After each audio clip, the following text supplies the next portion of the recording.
Big TV భక్తి సమాచారం WhatsApp ఛానల్లో జాయిన్ అవ్వండి. అన్ని విశేషాలు ఎప్పటికప్పుడు తెలుసుకోండి.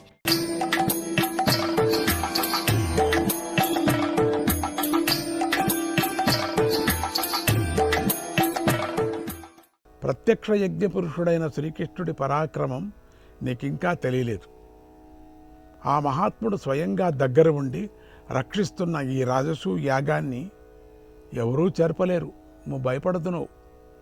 ఈ రాజులంతా శిశుపాలుడి పక్షం వహించారే అని భయపడకు.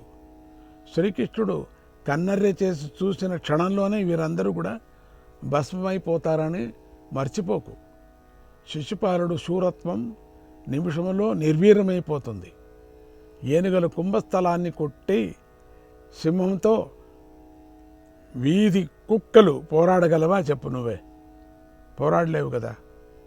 ఈ సభలో చేరిన రాజులందరూ వాసుదేవుడి పరాక్రమాన్ని రుచి చూసిన వారే కదా, భయపడకు అని ఓదార్చారు.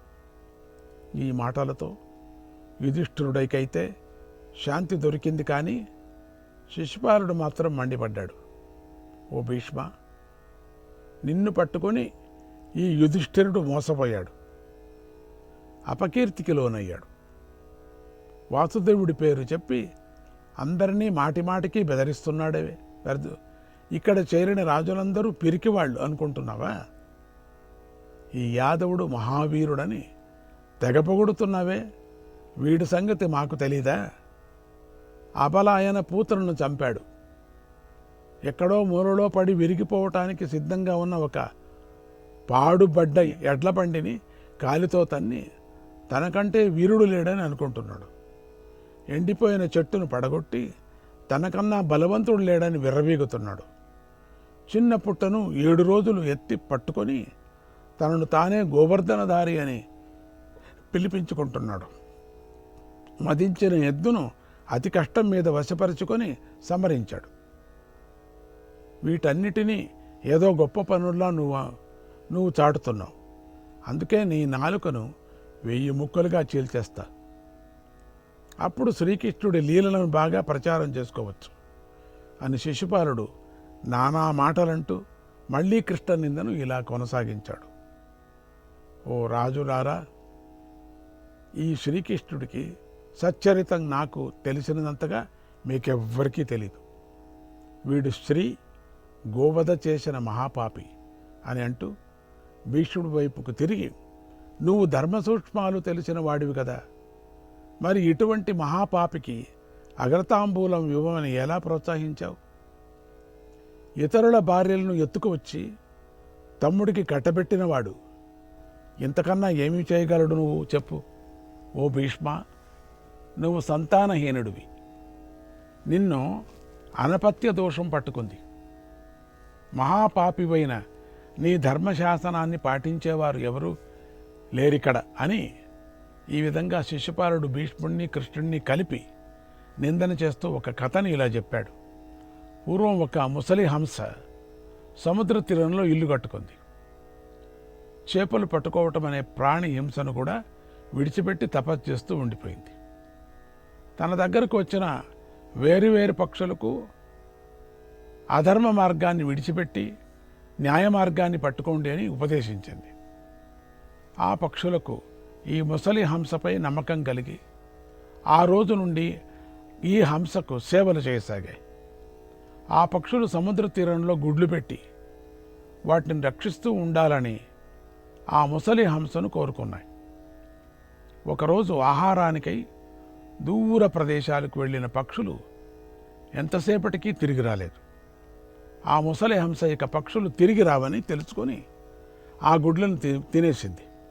ఇది చూసిన ఒక చిన్న పక్షి ముసలి హంస చేసిన ఈ ఘాతుకాన్ని ఆహారానికై దూరంగా పోయిన పక్షులతో చెప్పింది. అప్పుడు అవి దుఃఖిస్తూ హంసపై విరుచుకుపడి ఆ ముసలి హంసను చంపేశాయి. భీష్మ, నువ్వు కూడా అదేవిధంగా అన్యాయ మార్గంలో ఉన్నావు, ధర్మ ప్రబోధాలు చేస్తున్నావు. కౌరవ వంశానికే నీ వల్ల ఆపద ముందు సంభవించబోతున్నది అని పొంతన లేని కల్పిత కథలు చెప్పి కృష్ణుడు శల్యుడు మొదలైన వారందరినీ కూడా కర్ణుడు, శల్యుడు మొదలైన వాడందరినీ కూడా తన పక్షంలో చేర్చుకోవటానికై వారిని కీర్తిస్తూ మళ్ళీ కృష్ణనిందను కొనసాగించాడు. ఇదంతా చూస్తున్న భీష్ముడు ఉగ్రుడై పైకి లేచి ఇక లాభం లేదు, ఈ శిష్యపాలుని ఒక దెబ్బతో సంహరిస్తానంటూ వాడి మీదకు దూకబోయాడు. అప్పుడు భీష్ముడు భీముణ్ణి ఆపి, భీమా, శిశుపాలుడిపై విజృంభించడానికి ఇది సరైన సమయం కాదయ్యా అని అంటూ శిశుపాలుడి జన్మవృత్తాంతాన్ని వినిపించి, శ్రీకృష్ణుడు ఒక్కడే మాత్రమే శిశుపాలుని సంహరించగలడు. ఓ భీమసేన, వాడు నన్ను ఇంతగా నిందించి అవమానించినా కూడా నేను ఉపేక్షించి ఉన్నా అంతే. దానికి కారణం ఇదే, శ్రీకృష్ణుడు తప్ప మరెవ్వరూ శిశుపాల సంహారం చేయలేరు. ఇకపోతే ఈ పాటికి వీడిని నేనే చంపేసి ఉండేవాణ్ణి అన్నాడు. వీరిద్దరి మాటలు ఇలా సాగుతూ ఉండగా శిశుపాలుడు శ్రీకృష్ణుడి ముందు నిలబడి దుర్భాషలాడుతున్నాడు, అంటే తిడుతూనే ఉన్నాడు. ఓ మాధవాదమా, ఈ ముసలివాడి మాటలు పట్టుకొని పాండవులు నిన్ను గౌరవించి అపకీర్తి పాలయ్యారు. ఇక సహించేది లేదు. ఎవరెవరు వస్తారో రండి, యుద్ధంలో తేల్చుకుందామన్నాడు. అంతలో ఏమైందో ఏమో, మౌనంగా చిద్విలాసంగా కూర్చున్న కృష్ణ పరమాత్మ ఒక్కసారికి కాలరుద్రుడై, ఓ రాజుల్లారా, ఈ శిశుపాలుడు చేసిన అపరాధాలను ఒక్కొక్కటే మీకు వివరిస్తానని ఇలా గర్జించాడు. ఒకప్పుడు మేము ప్రాగ్జ్యోతిషీపురానికి రాజైన భగదత్తుడిపై దండెత్తిపోయిన సమయంలో ఈ పాపాత్ముడు మా ద్వారకాపురిని దహించి శ్రీబాలవృద్ధులను అన్యాయంగా హింసించాడు.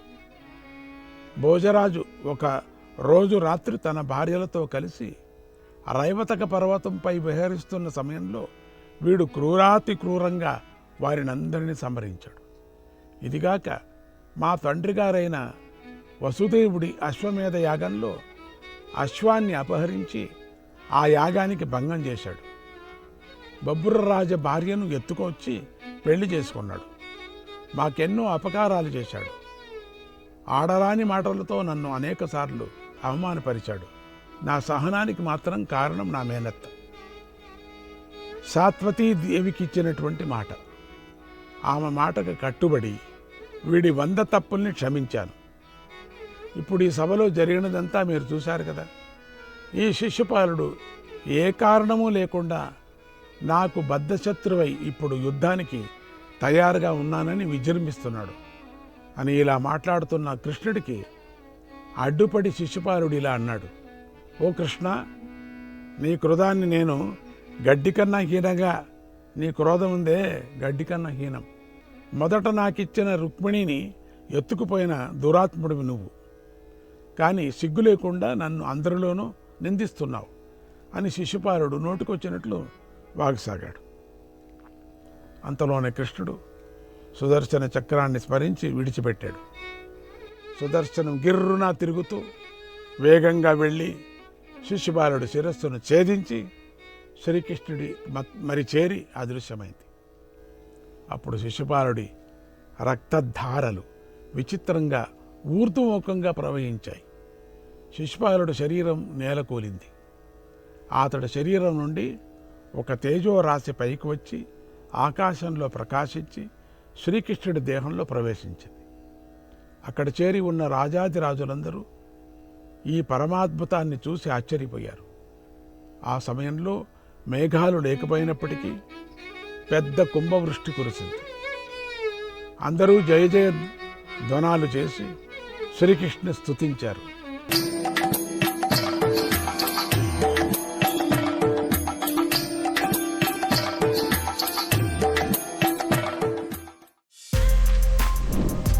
For more videos like this, subscribe Big TV channel.